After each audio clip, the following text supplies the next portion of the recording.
What's going on, ladies and gentlemen? Welcome back to another video by yours truly. I will be streaming tonight on twitch.tv/gotchasmack. We'll be picking up on all of the stories of the games as promised. We're gonna bang that shit out tonight. We got Honkai Star Rail 2.4, we got Wuthering Waves 1.2, and we got Zenless Zone 0, the rest of the story of Jane Doe, I believe. But we'll be doing that. But apart from that, I wanted to make a fun little video. I was thinking about doing this video, I shit you not, like 2 weeks ago. But then I was like, it's way too soon. But I want to make a prediction on what I think the mobile revenue charts are going to look like for Sensory Tower, because it's like not hard to kind of predict how these things are going to turn out based off of how long I've been in this genre. So yeah, I want to do it, and if I end up being wrong, that's just going to be better content for me literally tomorrow. So let's go ahead and take a look at the previous month here and see what's going on. Okay, so like we're only going to focus on these top 1, 2, 3, 4.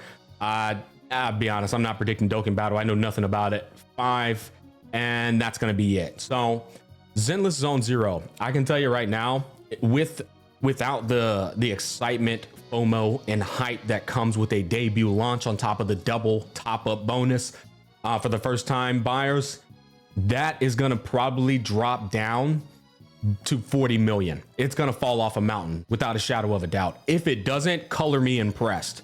I wouldn't actually be surprised. I wouldn't even be surprised if it drops below 30 million. Like, that's how hard it's gonna fall off. Xingyi, the freaking short girl, bow staff girl, although I was a big fan of her play style and I liked her personality and whatnot, a lot of people didn't really care too much for her. They're kind of like saving up for Jane Doe. So on top of that, with the double top-up bonus no longer being there and a lot of people falling off and quitting Zenless Zone 0, yeah, there's no way in hell that number's gonna stay up there within the high 60s, 70s, 80s, or 90s. I think it will drop down to 40 million. Again, if it actually 40, 45, if it stays like around 60, color me fucking impressed.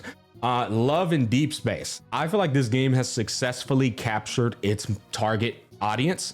I think they're doing their damn thing. I don't know a lot about it. I just know it's picking up a lot of traction. A lot of people are talking about it on Twitter, and I just think it's going to continue to do well.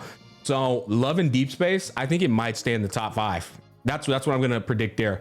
Genshin Impact, with the release of Fontaine, with the Genshin fandom being so easily capable of falling for anything, right? Like, if I give you $500, if I loan you $500 10 years ago and you decide to pay it back to me today when I'm a millionaire, I'm not really gonna be excited about that, bro. You know what I'm saying? That's a bad example, but that's kind of what Genshin Impact did, right? They finally took their head out of their ass and decided to do a little bit of changes that don't really matter, honestly, to 90% of the fucking player base. But it definitely changed the hearts of a lot of Genshin Impact players. Oh boy, that's gonna get some friction back. I look forward to it. I look forward to it. Genshin Impact ain't done a goddamn thing impressive to me yet, guys. I'm sorry, it just hasn't. That said, what I will say is I think Genshin Impact is gonna be number 1. I think with the release of Fontaine, even though it's only been 3 days, I think it released on the 28th. I think is it Fontaine? I don't keep up with that shit. The fire region, all the goddamn kid. Y'all know, goddamn Genshin Impact. With the release of that, I don't really want to say that any character has came out that's groundbreaking, but with the release of a region comes back. It brings back returning players, pre-existing players, new players. A lot of hype and FOMO get brought in when a new region gets released. So for that matter, I think Genshin Impact, I wouldn't surprise me if it doubled in sales, if it went up to about 70 million in sales. I think it's without a shadow of a doubt going to be number 1 though. I think Genshin Impact is definitely going to be number 1. And if I had to give a number on it, it's kind of hard to guess how much money they made in 3 days.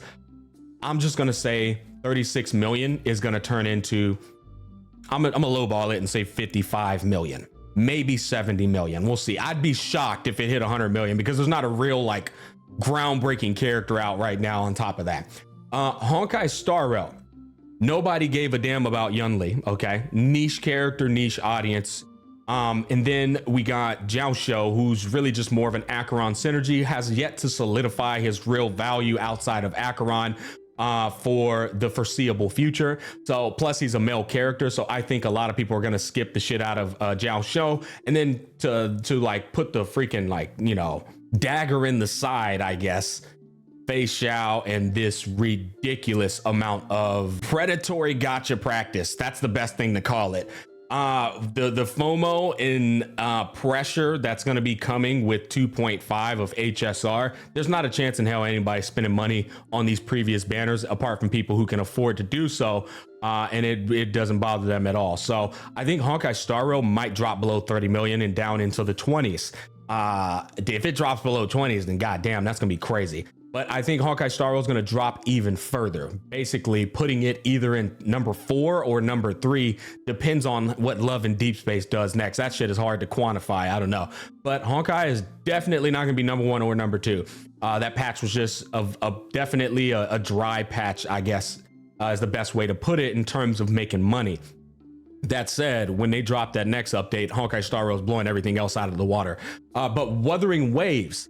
I think Wuthering Waves had a patch that a lot of people just weren't excited about. 1.2 came with the artist, which I love. I think she's great, but I think a lot of people don't share that same sentiment with me. It didn't really like move their hearts, I guess, if you want to put it that way. Now the core of the community, of course, is going to enjoy it, but in terms of like them doing groundbreaking numbers, I just don't see that happening. So I think Wuthering Waves might drop down to 20 million.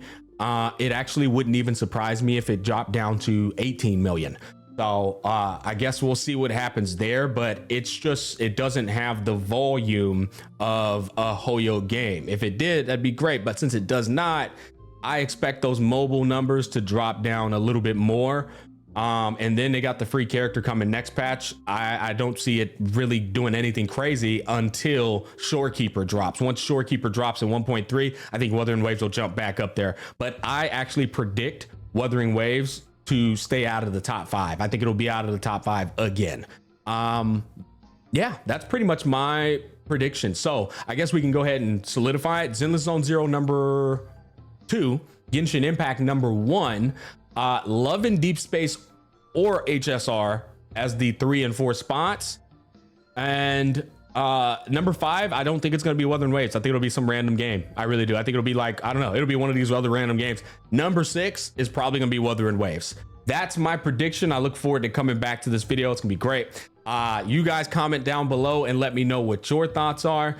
At the end of the day, I do want to say this. Who gives a fuck who's number 1, 2, 3, 4, and 5? You have mental fucking illness if these videos absolutely like ruin your day or ruin your mood. You're a moron. You need to grow the fuck up. It's not that deep. It's not that serious. At the end of the day, we're just making content. I'm getting a bag, making something out of nothing. So keep that in mind. It's not that deep. I look forward to seeing you guys tomorrow, and I look forward to seeing if I was right or if I was wrong or if we learned something new. Thanks for watching. I'll catch you guys on the flip side.